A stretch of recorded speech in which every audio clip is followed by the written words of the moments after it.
A typical afternoon in New York City's subway system, where millions rely on trains daily to get around. While overall subway crime has decreased, incidents such as felony assaults and murders have risen since 2019, a New York Times report says. Suspects often use face masks to hide their identities while committing these crimes, adding to New Yorkers' safety concerns. It gives people anonymity, and this anonymity actually increases their bravado to commit these crimes. They feel that, you know what, if I have a mask, it's going to be harder for them to catch me. Some local politicians are pushing for tougher actions. In August, New York City neighbor Nassau County banned people from wearing face masks in public.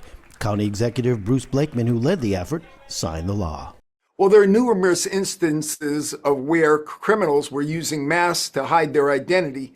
We had situations where they would go into stores and shoplift and commit other types of crimes. We have exceptions for a health need or a religious requirement, but other than that, there's no good reason to wear a mask out in public. Constitutional law expert Ilya Shapiro of the Manhattan Institute agrees that mask bans can be a powerful tool in fighting crime. Just as anti-masking laws were a tool against the KKK, they can be a tool against modern terrorists and criminals, whether it's Antifa, whether it's some of the right-wing militias that cover their faces, or whether it's just everyday criminals and looters. But civil rights advocates warn that mask bans may overstep, undermining individual freedoms.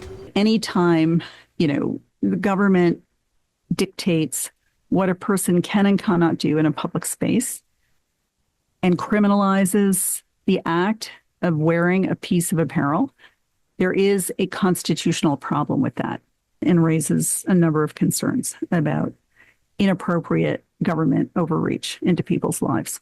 In the meantime, New Yorkers are divided on whether the mask ban should be extended to the city's subway system. Some argue it's necessary to stop criminals, while others fear it goes too far.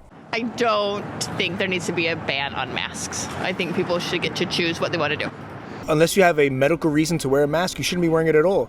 There are people that are using them to commit crimes, to hide their identity, and it's actually causing havoc in the city.